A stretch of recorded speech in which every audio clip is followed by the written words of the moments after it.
Bom, eu passo a palavra para o nosso analista convidado nesta terça-feira, o professor Danilo. Bom, professor, de tudo que a gente está falando aqui, o que chama atenção é a própria comunidade que é muito mobilizada, não só aqui no Brasil, mas também em outras partes do mundo. Claro, isso obviamente é importante num momento tão difícil como esse e aquela história que a gente já falou. São pessoas que estão em outros países, mas que têm a relação ainda com Israel, pessoas que moram naquela região.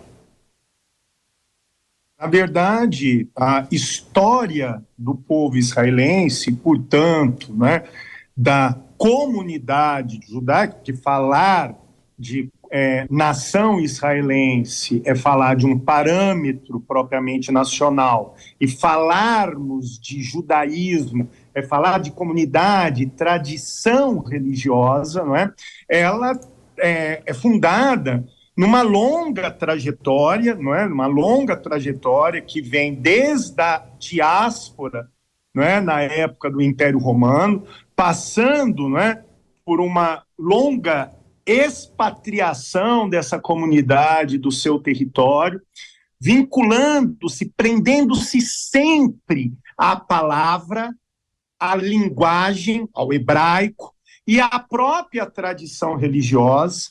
E essa unidade se faz mais ainda presente ao longo de uma história dentro da Europa de perseguições, né, que vai estabelecer esse elo de unidade muito forte e que ainda é ratificado no momento da criação do Estado israelita, do Estado israelense, em 1947, 48, e com que todo um processo, inclusive o que de ação da vizinhança contra a existência de Israel.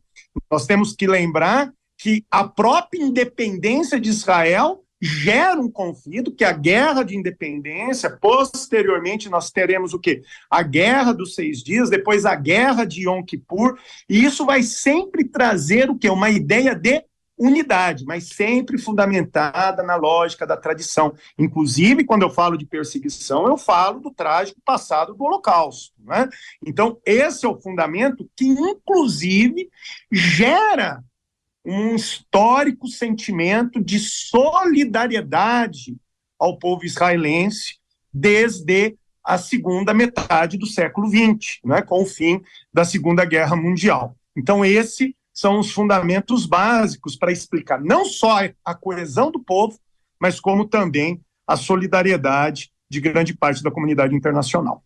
Já, professor Danilo.